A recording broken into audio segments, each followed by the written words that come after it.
Welcome, everybody, to It Tastes Different Game Reviews. What are we reviewing today? Sandland.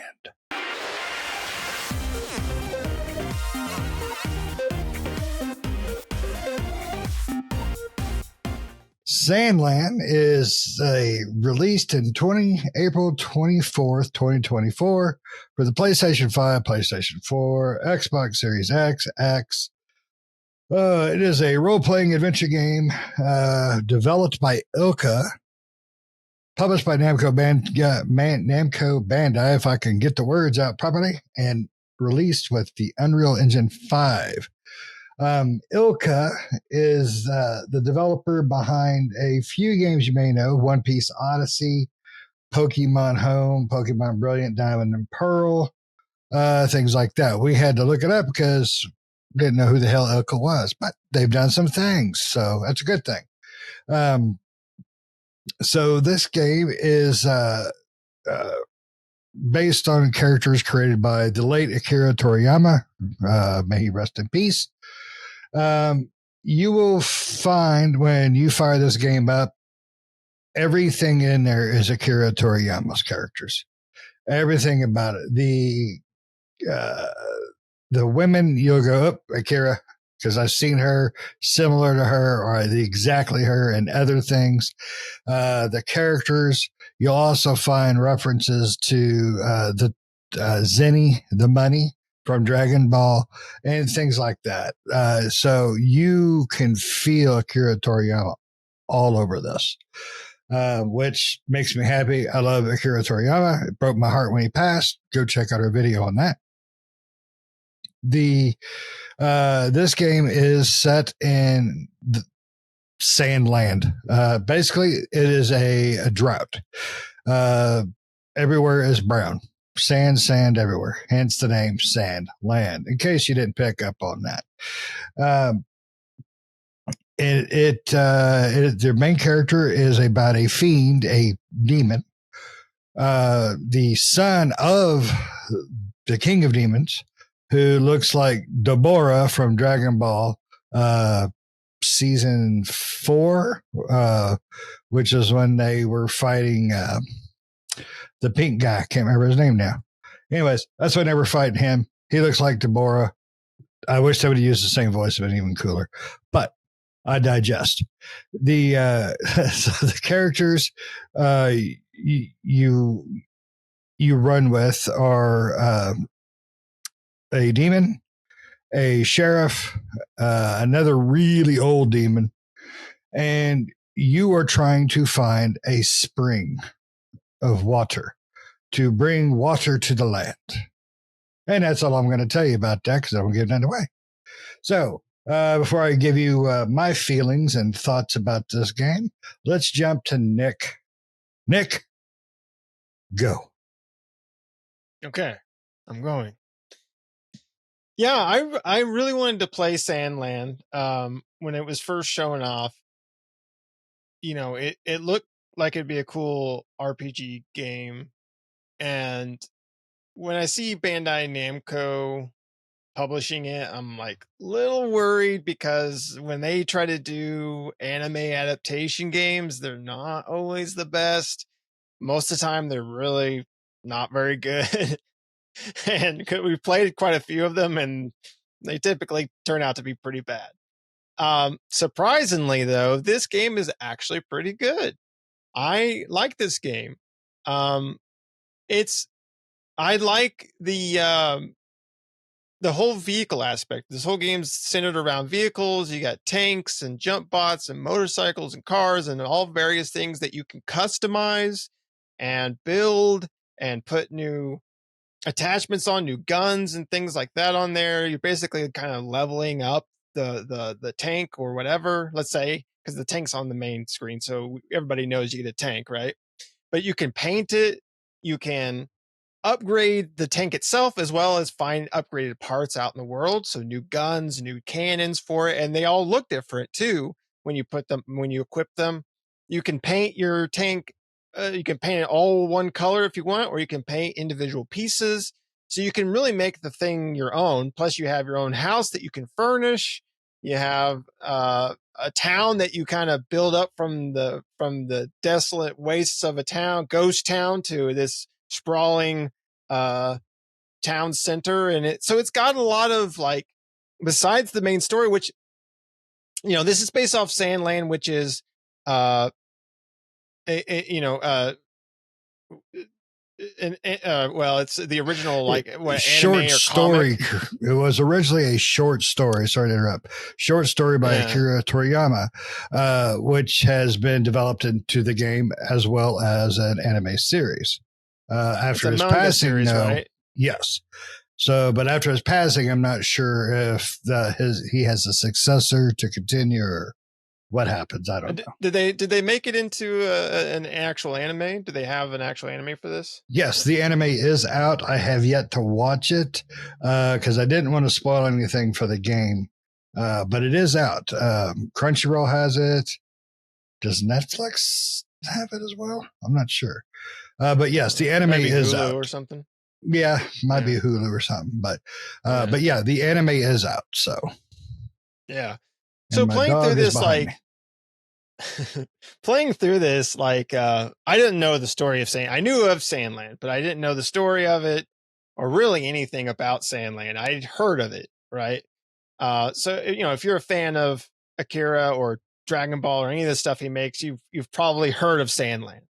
Um, you may not know, like me, you may not know really anything about it or have really seen or read the manga or watched the anime or anything like that, but you know it exists. And that was pretty much the extent of my knowledge for this. Is I knew the property existed, but didn't know anything about it.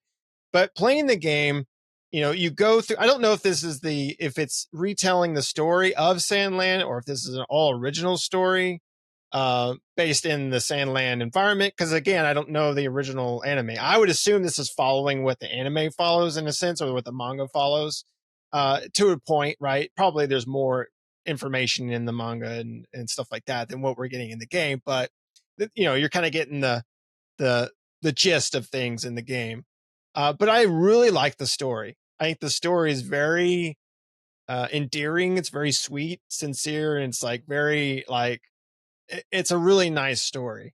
And so it's like that's one thing I like about it. And so the combat is, the you can level up your character, you can level up your companions, you attach skill points to them and stuff like that. It's really more about the vehicle and the vehicle combat, which is fun. It's not superly it's not overly complicated or difficult or anything. It's very like, this button shoots, that button shoots, this button makes you move, that button makes you go faster, that type of thing. But you also have like some really cool uh, other abilities you can do with the different chipsets that you can attach.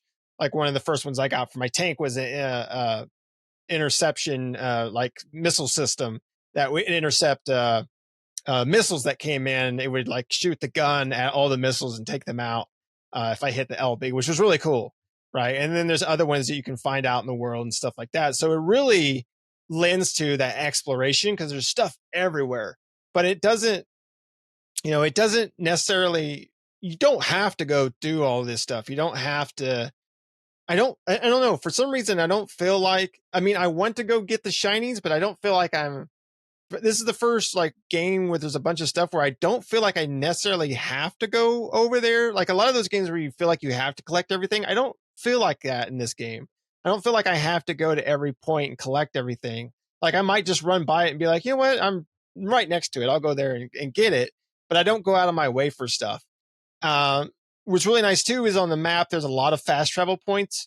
So it's really because the Sandland is huge. So it takes a long time to get from point A to point B. So having tons of fast travel is great. And it allows you to get around really quickly.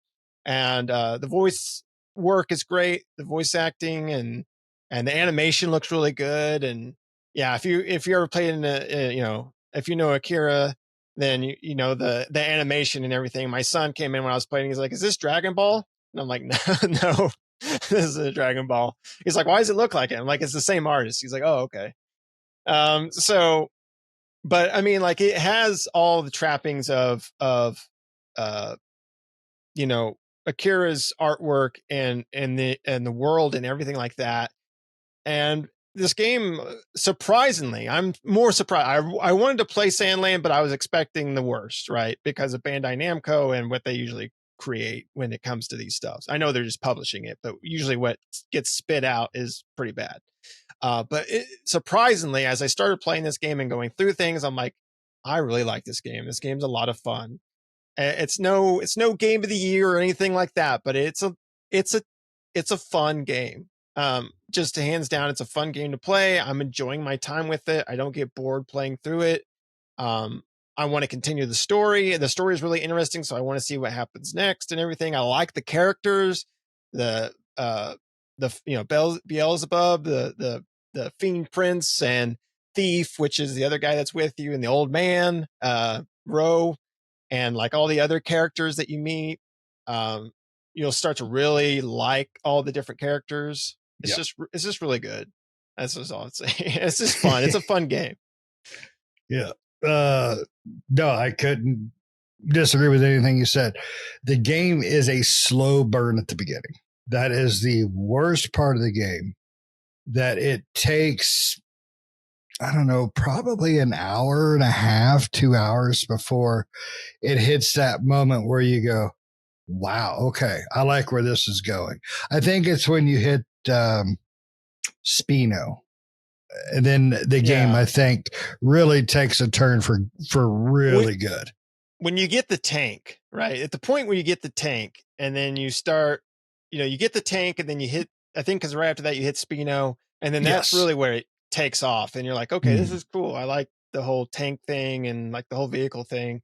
And especially, I think what does it bad too, like you were saying, is starting off with 2 like stealth missions. These games, the thing I hate about games like this is don't do stealth missions, because stealth missions are always horrible in games like this. Luckily, the stealth missions aren't bad. But it's just like, don't do stealth, because stealth is it's these games are not built around a stealth mechanic, and so stealth just doesn't work very well. No, they give you a crouch. Essentially, when you enter, it's certain little areas. It forces you to be a stealth character. That's it. And it kind of changes the gameplay up. There's not like a real combat thing to it because you have to be stealth. So they give you a crouch. That's it. That's your stealth. Now, that being said, they're very quick missions. You can find really good stuff when you do those missions, because essentially you'll have 6 treasure boxes in the area. Once you get them all, that's it. You can just bail and it's all good. So it doesn't take long. And I almost disagree with you with the shinies, as Pat would say. There's not a cave or a ledge that I haven't had to. Oh, it showed up. I got to go over there, and I do it because it's just they're quick. That's what I love about this. They're quick. It's just boom, boom, done. Now there are dungeon areas that are in this game as well. Very quick to take care of, to explore, get whatever, and then get out. That's it. That's what I really enjoy about this game. Character design, one, good job raising your kid proper to know Dragon Ball characters. The character designs are beautiful. The world is beautiful.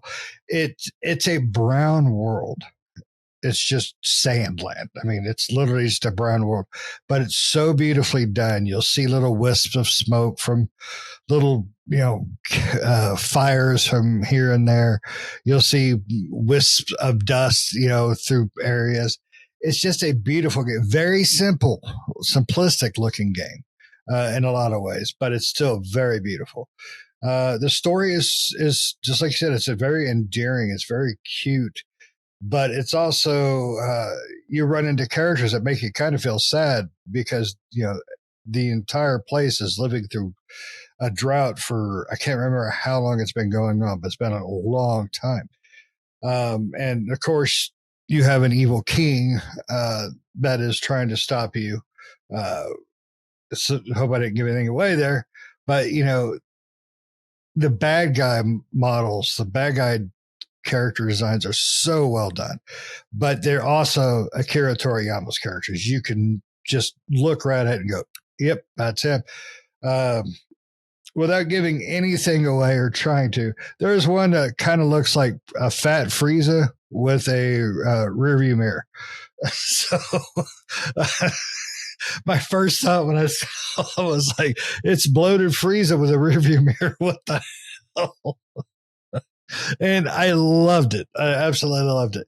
I'll be honest, it is not game of the year for somebody like Nick, but for me right now, with everything that has come out, I'm going to put it on my list.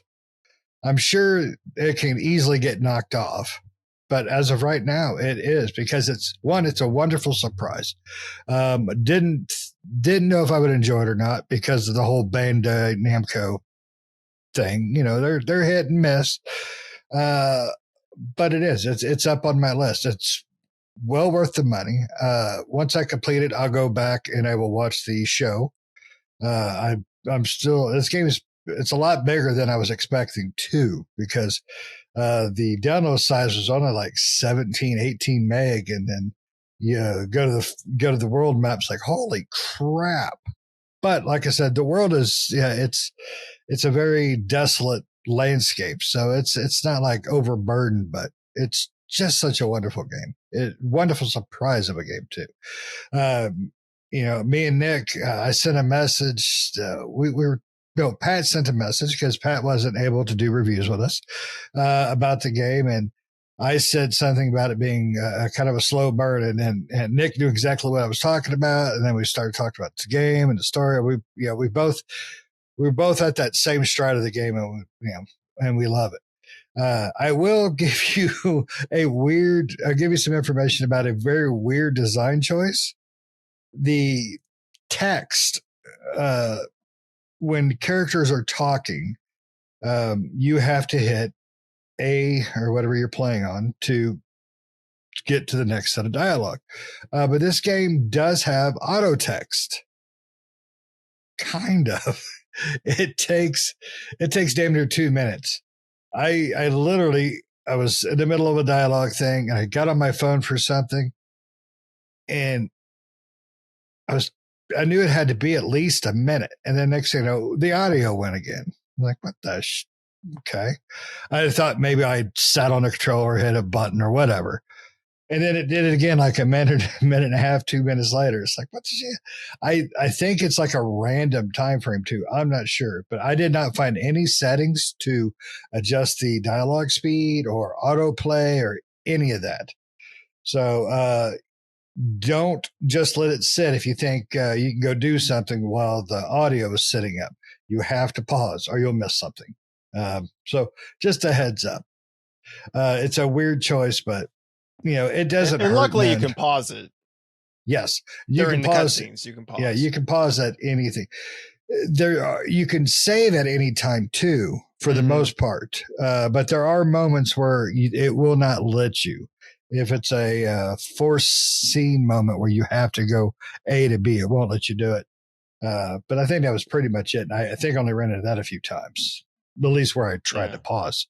So the auto advancing of the text, I did this. It was the exact same thing for me. It was coming up and I was looking at my phone and then I was like, and then all of a sudden the text advanced. I'm like, did I hit the button? I'm like, oh, well, and I went back to my phone and it did it again. I'm like, so it does auto advance. It just takes like 2 minutes. Yeah, that's how our conversation started. Matter of fact, because Pat was like, "Is there an auto advance on the dialogue?" And no, he said there wasn't one. I'm like, "Oh, yes, there is." Sort of. So yeah, you just have to wait a long time. But yeah, I'm surprised they don't have a setting for it because most of the game, like majority of the game, is voiced. Yep. So it's like, I don't know why they don't have the option for auto advanced on the text, because that way you could just sit down your controller and watch it play out. Because there's a lot of dialogue. There is, Yeah. and it's really good dialogue too. I think that's one of the things Yes. too is I don't sit there and skip through the dialogue because it's boring. Because I enjoy the conversation everyone's having and Yep. what they're saying. The only thing I don't enjoy is, I think they could just tone it down, is when you're out in Sandland and you're driving your tank, the AI characters will repeat the same A dialogue lot. A a lot. lot, Yeah. sometimes twice, sometimes 3 times in a row. They will repeat the same exact Oh yeah. sentence. Yeah.